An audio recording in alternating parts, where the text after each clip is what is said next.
everyone. Those plants that I ordered, and you might have seen the video about a week ago from garden crossings that I had ordered. This right here is the Gatsby pink Oakleaf Hydrangea.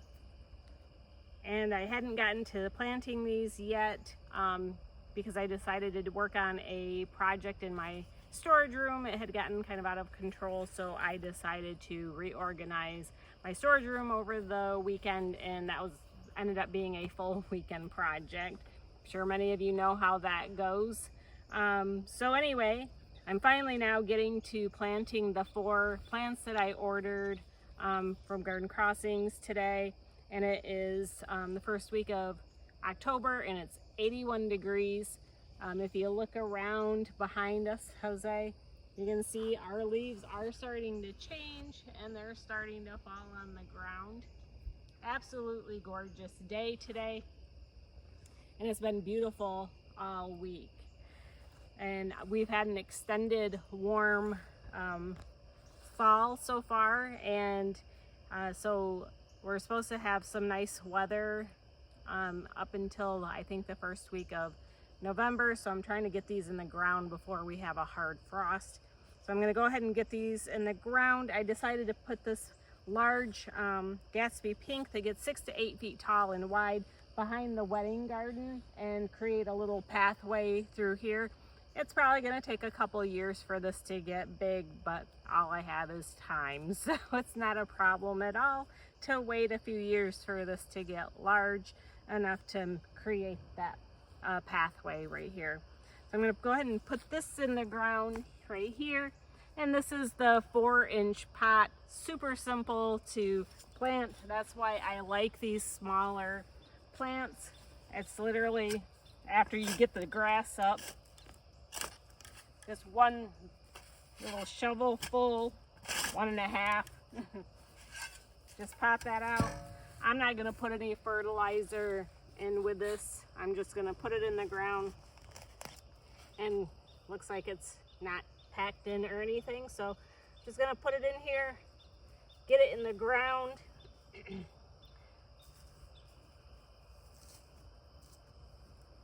Make sure it's in there good. It's going to be better off at the ground at this point than sitting in a container. And then I'll come back in and I'll get some water on this. So we'll just do that for now.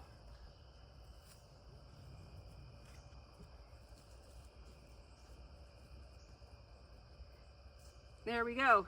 There we are. And as this gets bigger, we'll just make this circle bigger. And it should be really, hopefully do really well right there. And then over here, if you want to follow me,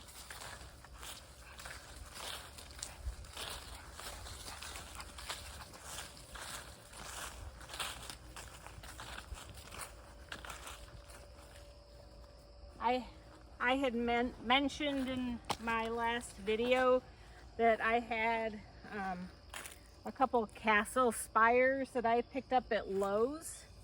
It was kind of funny. I didn't realize when I purchased these that you have to, they're the female version. They have these berries on here. And if you, right here, and if you want the berries, you have to have the male plant to pollinate. So they have to be planted within 50 feet of one another. This is the castle wall. This is a blue holly. So I'm gonna go ahead and put this one right here. It's gonna go pretty quick. It's not that big of a plant. These get, I think, 8 to 10 feet tall and 3 to 4 feet wide.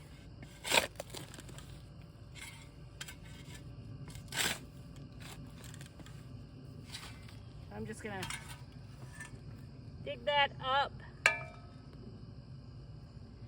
Yeah, so this gets 5 to 8 feet tall, and gosh, I can't see it. I think it's 3. What does that say? I can't read it. 5 to 8 feet tall, 3 to 4 feet wide. Okay, so 5 to 8 feet tall and 3 to 4 feet wide. I don't have my glasses on, so I'm reaching that age where your arms aren't long enough to be able to read that small print. So I'm just gonna put this in here, set it in like so, throw the dirt around it, make sure it's covered up well. All right, now we at least have these in the ground, and hopefully they'll do well over the winter. Throw that in here and just kind of leave that by that one. So I'll come back in and I'll water these in really well. If you're wondering why I have this around these, I'm trying to protect them from the deer because they're newer plantings. I might put something short around this one just to keep it protected. And then over here is the third one I'm gonna get planted in here. This is the Proudberry shrub, and it gets really cool pink berries on it. It's called coral berry, and this gets 3 to 4 feet tall and wide, so hoping it's gonna just kind of grow up in this little area and fill this in. So I'm gonna go ahead and pop this one in the ground. You can see, again, I'm not giving these any fertilizer. Mother Nature doesn't fertilize, right? So I'm just not going to right now. I'll probably fertilize them in the spring. Throw a little something on them.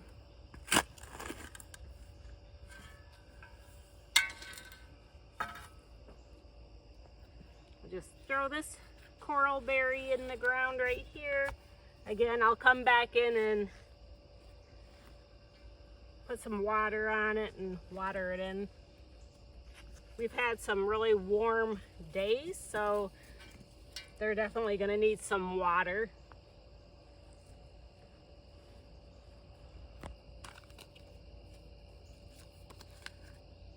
So there is that one. And then I just have one more over here. I don't know, Jose, do you think I should put it here or over here? Move it right there. Over here? Yeah, just for space. So this right here is another anemone. It's a perennial. It's called Fall in Love Sweetly. I have 2 planted over here, and I have 2 planted on the other side of this garden. I'm just gonna plant this one right here between these mums and kind of fill that space in right there.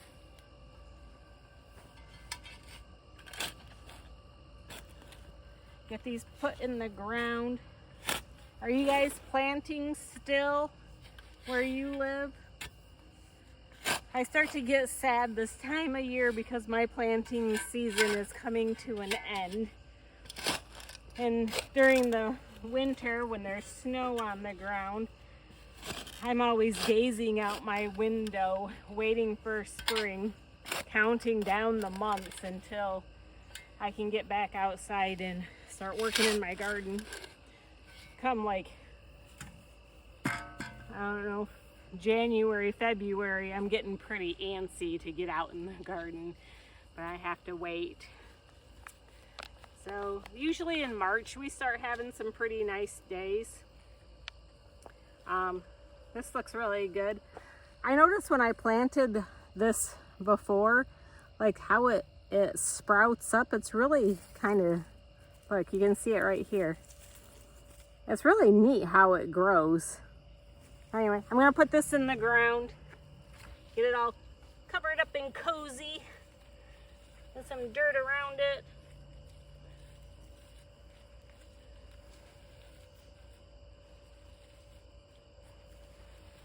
I thought it was funny. I asked one of my neighbor friends who has an amazing garden, and she had a garden tour this summer, and I'm like, oh, are you, because she did like a little class, and spoke for them and everything. And I said, oh, are you a master gardener? And she's like, no, not technically. She said, but I put things in the ground and I grow it. I thought that was really cute, and because that's basically what I do. I'm not a master gardener by any stretch of the imagination, but I love to plant, and I put things in the ground and I watch them grow and I learn from it. So sometimes you lose some and you don't even know why. I had a couple Incredible in my wedding garden that I planted that didn't make it, and I don't know why. All the others made it, that one didn't. I don't know, it could have been a mole under the ground that ate it, who knows. But that's the way gardening goes. Sometimes you win and sometimes you lose. So I just replaced it, and the one that I've replaced it with is doing absolutely fine. So not you, sometimes it's just the plant or whatever is going on under the ground with the plant. So, and then I've had this plant sitting over here the entire summer. We have a bit of a cat fight going on.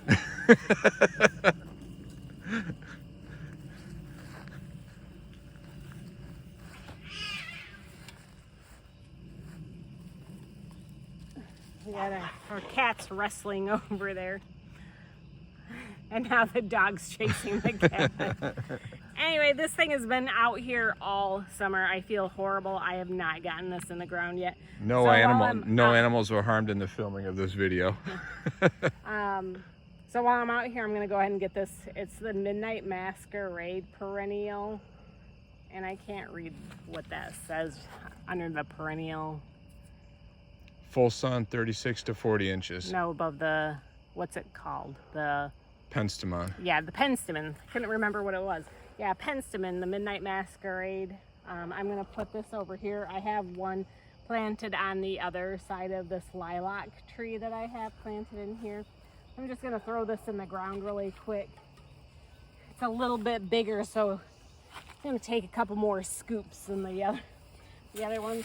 I'm going to move this mulch over that I have in the ground right here. Dig this up. If you're wondering what this is, that's a butterfly bush, the Pugster Blue.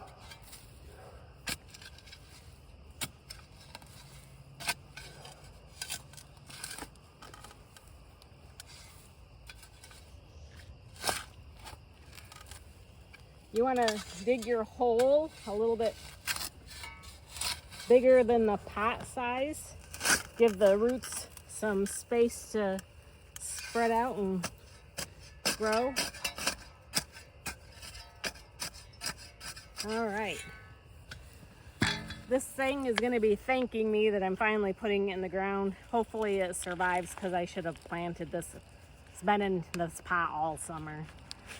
But I've kept it watered, so, and it doesn't look bad. It's not like all rooted in or anything, so that's good. It feels nice and wet, so I've been keeping it watered. So here you go, plant. We'll get you in the ground. Spread your little roots.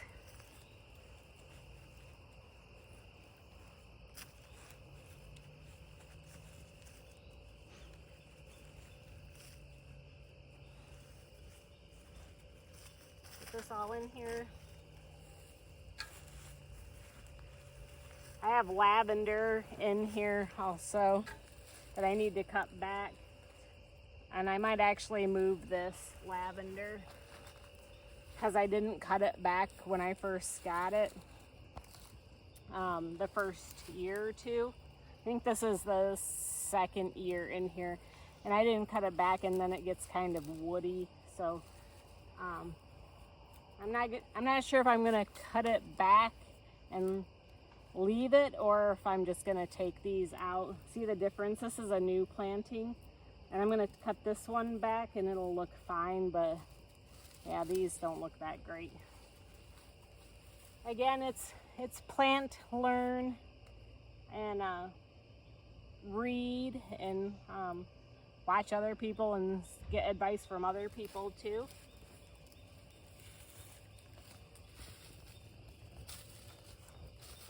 All right.